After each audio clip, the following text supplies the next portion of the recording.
J'adore le travail d'équipe. Mais des fois, quand on travaille en équipe, c'est tough. Quand ça devient difficile, quand ça devient vraiment tough, des fois, j'ai envie de me dire « Fuck it! Fuck it! Tant pis pour le travail d'équipe. » Là, j'ai envie de penser à moi, à ma pomme, à ma bulle, de dire ce que j'ai envie de dire, de faire ce que j'ai envie de faire, puis tant pis pour les autres. Mais à chaque fois que j'ai pensé ça, puis que j'ai eu cette impression-là, puis que j'ai cherché à faire l'inverse, de chercher à connecter avec les gens, à bâtir des relations, ça a toujours été mes plus grands succès. À chaque fois, sans exception. Juste par curiosité, est-ce qu'il y a des gens dans la salle qui ont déjà vécu des situations problématiques ou des difficultés avec des collègues au travail? Juste à main levée. Ah. Pas mal tout le monde. Juste les gens qui viennent de lever la main, est-ce qu'il y en a parmi vous qui ont déjà vu ça comme une opportunité de se rapprocher de leurs collègues? Ah, c'est drôle. Il y en a un petit peu moins. Je m'y attendais. Mais la réalité, c'est que l'adversité, on ne pourra jamais s'en sauver. Que ce soit dans notre vie professionnelle ou dans notre vie personnelle, il y aura toujours des variables inconnues. Le trafic, les changements, des variables, des surprises. Qu'est-ce qu'on fait avec ça, si c'est si difficile d'avancer dans des moments d'adversité avec les autres? Qu'est-ce qu'on fait avec ça? Dans les dernières années, j'ai eu l'occasion de vivre quelques aventures face à l'adversité, mais en équipe surtout. En 2009, un déploiement en Afghanistan avec les Forces armées canadiennes. En 2014, j'ai pris part à une expédition en Antarctique pour aller découvrir un territoire où il n'y avait jamais eu personne qui était allé. En 2015, tout récemment, j'ai eu l'occasion de pouvoir traverser l'océan Atlantique à la voile avec des membres d'équipage. Dans les dernières années, plusieurs fois, on a couru de Montréal à New York à course relais avec des gens qui, 3 mois plus tôt, n'avaient jamais couru. Ce qui m'anime dans la vie, c'est la capacité des équipes à rester unies face à l'adversité. Parce que j'ai la conviction que plus c'est dur, plus on a la capacité d'exprimer vraiment l'ADN qu'on a, puis la qualité de l'équipe qu'on est. Ce que je fais au quotidien, avec mon équipe de travail, c'est qu'on amène des entreprises à exploiter leur potentiel, puis à optimiser leur potentiel de collaboration. Puis une des méthodes qu'on a dans notre méthodologie, c'est de les amener à vivre des défis. On les invite à s'engager dans un défi qui est beau, qui est grand, mais qui fait peur. Puis en mettant un pied dans l'inconnu, en sortant de leur zone de confort, veut pas, on a l'opportunité de rentrer dans notre zone de progression, une nouvelle zone de progression. Fait que ça aurait l'air de quoi si jamais on se mettait dans la peau d'une équipe qui fonctionne efficacement face à l'adversité? Dans les dernières années, j'ai vu des centaines, des milliers de personnes qui ont, par exemple, qui ont décidé de s'engager dans un défi. Au début, des gens qui travaillent ensemble au quotidien, mais qui ne se connaissent pas nécessairement.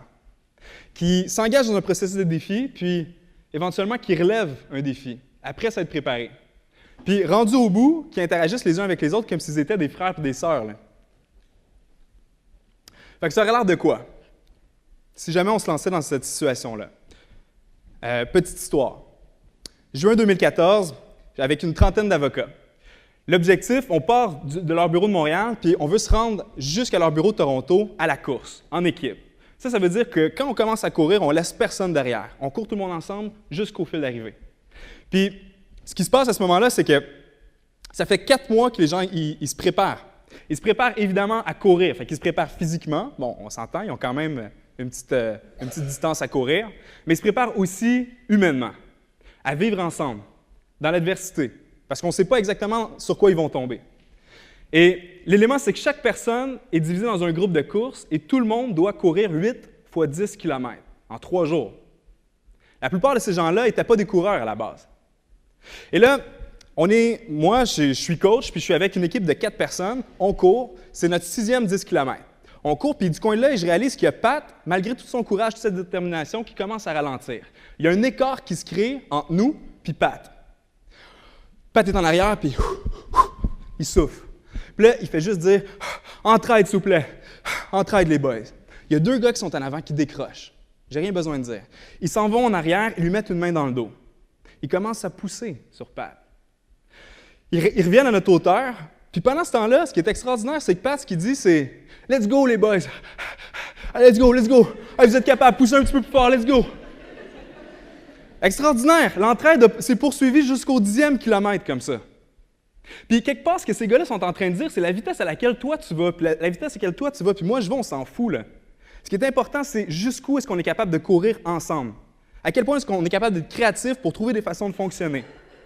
Puis Pat, en faisant ça, il ne devient pas un boulet, contrairement à ce qu'on pourrait penser. Il devient un héros. Parce que cette capacité-là que de demander de l'aide, ça permet quoi? Ça lui permet à l'ensemble de l'équipe d'arriver au bout de la mission. La mission, ce n'est pas à quelle vitesse tu es capable de courir. À quelle vitesse est-ce que je cours plus vite que tout le monde? La mission, c'est on court tout le monde ensemble jusqu'au point d'arrivée. Dans un contexte organisationnel, à quel point est-ce qu'on arrive fréquemment à reconnaître la force des autres, la force de l'équipe? Moi, ce que j'observe, c'est que c'est quand même relativement rare qu'on accepte de demander de l'aide, déjà qu'on ose demander de l'aide.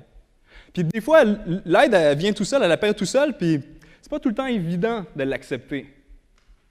Mais quelle opportunité ça nous ouvrait sur un contexte comme celui-là, où on cherche vraiment à être aussi fort que la force de l'équipe?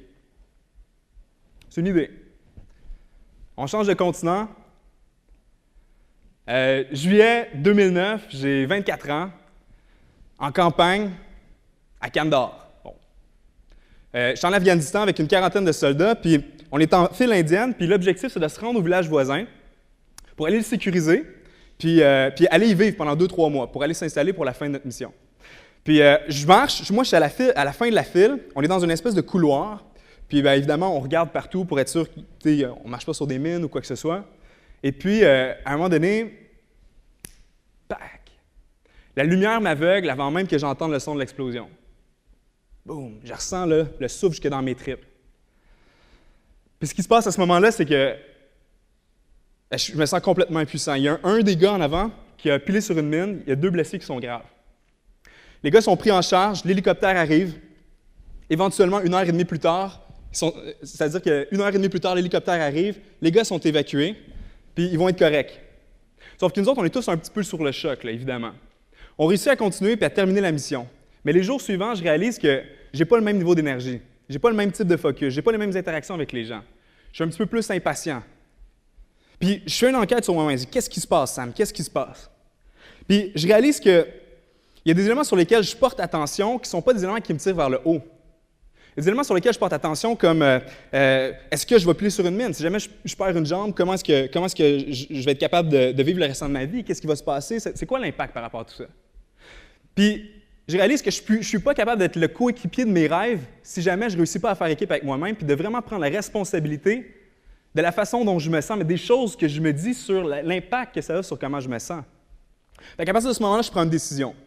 Il faut absolument que tout ce que je me dis, à partir de maintenant, ça a un impact positif sur comment je me sens, puis que ça me donne de l'énergie et la capacité de faire ma mission.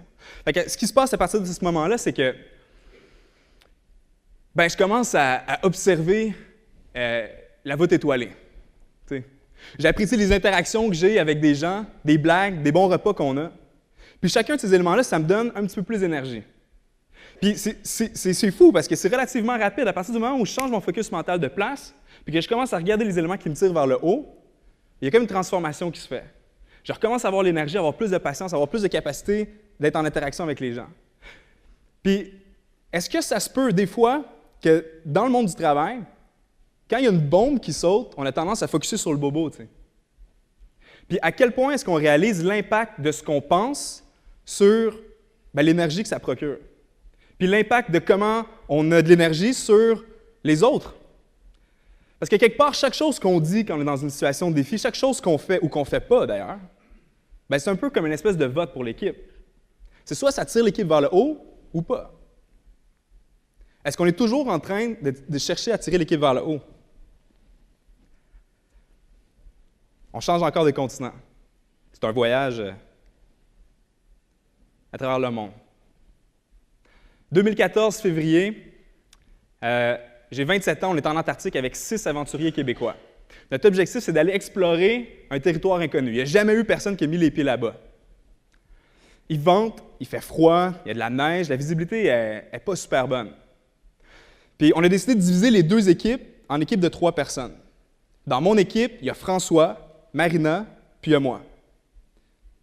Il y a 17 mètres de corde qui nous séparent. On est tous rattachés par la même corde. On descend à skier une montagne. François prend un virage, puis François il disparaît. Puis aussitôt, je vois la corde qui se tend entre François, Marina, puis moi. Bang! On se ramasse par terre, puis on est emporté vers le trou. La vitesse accélère. J'ai mon piolet dans ma main, je l'enfonce dans la neige, puis je force du plus que je peux. Là. Je suis au maximum de mes capacités. Puis j'ai vraiment la certitude que la chute, elle ne va jamais arrêter. Puis tranquillement, ça ralentit, puis ça arrête.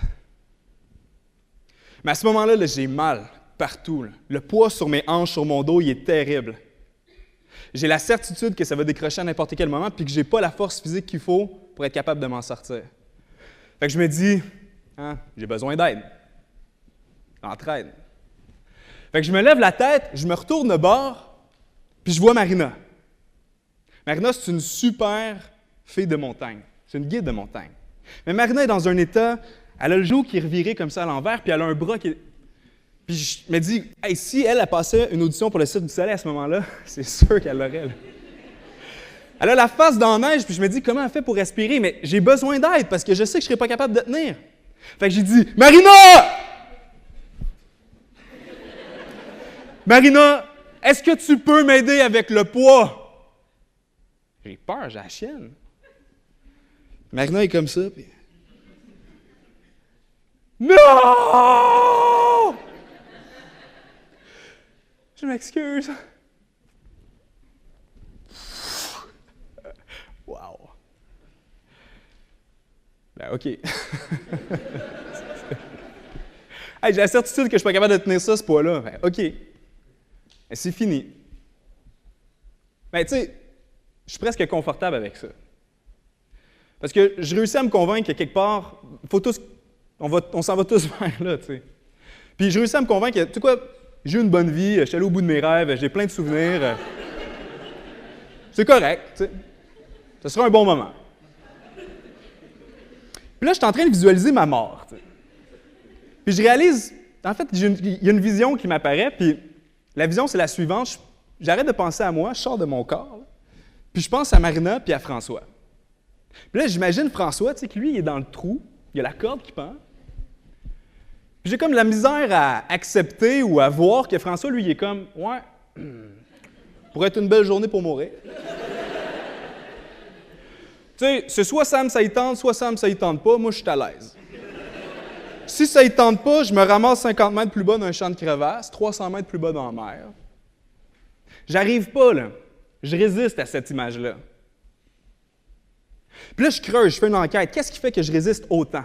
Puis je réalise, en fait, que quand on était à Montréal, 4 mois plus tôt, en train de se préparer, pas physiquement, pas techniquement, mais mentalement, en train de s'engager, qu'est-ce qu'il faut qu'il se passe pour nous, là, pour que notre défi soit un succès? On était tous en train de dire, il faut qu'on fasse tout en notre possible pour que tout le monde revienne à la maison. Puis, en acceptant ma mort, je ne suis pas en train de respecter mon engagement. Puis à partir de ce moment-là, je me dis, il faut que je fasse tout en mon possible pour respecter mon engagement. Un engagement, c'est fort. À partir du moment où je pense ça, pouf, il y a de l'énergie là, à fond qui me vient. J'ai aucune idée comment je m'y suis pris, mais 1 heure plus tard, j'avais réussi à installer un système dans la neige qui me permettait de libérer mes mains. Puis Marina, elle avait été capable de se décrocher de la corde, de venir m'aider, puis à 2, en équipe, on était capable de bâtir quelque chose qui allait permettre à François de sortir de là. Puis la leçon la plus importante pour moi de cette anecdote-là, c'est que c'est pas la préparation physique, c'est pas la préparation technique, c'est vraiment notre capacité à connecter les uns avec les autres, puis la clarté de notre engagement, qui a fait toute la différence. Puis à quel point, aujourd'hui, quand on travaille et qu'on tombe dans une crevasse, ou on a quelqu'un, un collègue qui tombe dans une crevasse, on est clair avec c'est quoi l'engagement d'équipe qui va nous permettre de nous en sortir. Parlant d'engagement, il y a une étude qui a été faite par Gallup sur l'engagement au travail à travers le monde. 1 million de personnes, 26 pays. Puis, ce qu'ils se sont rendus compte, en fait, c'est qu'ils ont pris le pourcentage et ils ont ramené ça, des données, puis ils ont ramené ça à une équipe de football, de soccer, de 11 personnes. Puis ils se sont rendus compte que sur les 11 personnes de l'équipe de soccer, c'est comme s'il y avait seulement 4 personnes qui savent exactement dans quel but ils doivent marquer. 4. C'est comme s'il y avait 2 personnes qui savaient exactement c'est quoi le poste qu'ils doivent jouer. 2 personnes. Imaginez, là, ça veut dire que dans une organisation, il y aurait 9 personnes qui vont travailler, qui travaillent, mais qui ne sont pas 100% sûrs que ce qu'ils sont en train de faire, ça sert l'organisation. 9! En plus de ça, il y aurait 2 personnes qui chercheraient à jouer contre leur propre équipe puis à marquer dans leur but. T'sais. Mais c'est quoi ça? C'est de la démobilisation, c'est du désengagement. Selon le Harvard Business Review, un employé qui n'est pas engagé, veut pas, c'est sûr qu'il va moins être porté à faire preuve d'efforts discrétionnaires pour supporter les objectifs organisationnels. Bon, c'est clair. Il va moins être porté à se donner puis à être productif. Puis en plus de ça, il va sûrement avoir une influence négative sur les employés qui sont, eux, engagés. Dernière petite statistique, étude française qui a été faite, beaucoup plus petite, avec 1000 cadres en France par OpinionWays. Et puis, ce qu'ils ont cherché à voir, finalement, c'est quoi les sources de stress principales au travail. Puis, il y a 41% des gens qui ont nommé les relations avec la hiérarchie comme étant une source principale de stress. 41%. Avant la peur de perdre son emploi, est-ce que ça se pourrait, je lance ça comme ça, je serais curieux d'en savoir plus, est-ce que ça se pourrait qu'il y ait un lien entre le peu d'engagement et de clarté qu'on a sur la vision de l'entreprise, puis le rôle qu'on doit jouer, puis les relations médiocres qu'on a avec les gens qui sont supposés de créer cette vision-là? Possible. Fait qu'en terminant, si vous me demandez c'est quoi pour moi mon équipe de rêve, mon équipe du futur, l'équipe que je vois, c'est une équipe définitivement qui est efficace pour faire face à l'adversité. Ça veut dire que c'est des gens qui ont la capacité d'avoir une vision qui est claire. Non seulement la vision est claire, mais l'ensemble des membres de l'équipe, ils sont engagés, puis ils savent qu'ils sont en train d'y contribuer dans tout ce qu'ils disent, dans tout ce qu'ils font. Le deuxième élément, c'est qu'on a une équipe ici qui est capable de reconnaître la force du nombre, qui cherche à passer la mission collective avant l'ego puis le succès individuel. On laisse faire les bonnies, là, ou on les redéfinit, je ne sais pas. Est-ce qu'on peut créer des systèmes pour nous permettre de gagner tout le monde ensemble ou de perdre tout le monde ensemble? Puis le troisième élément, c'est que l'ensemble des membres dans cette équipe du futur-là, qui fait face à l'adversité, a la capacité de reconnaître qu'est-ce qui fait que j'ai de l'énergie. Puis c'est quoi l'impact de ce que je me dis sur comment je me sens, puis sur comment j'interagis avec les autres. Puis à tout moment, je cherche à avoir un impact qui tire l'équipe vers le haut.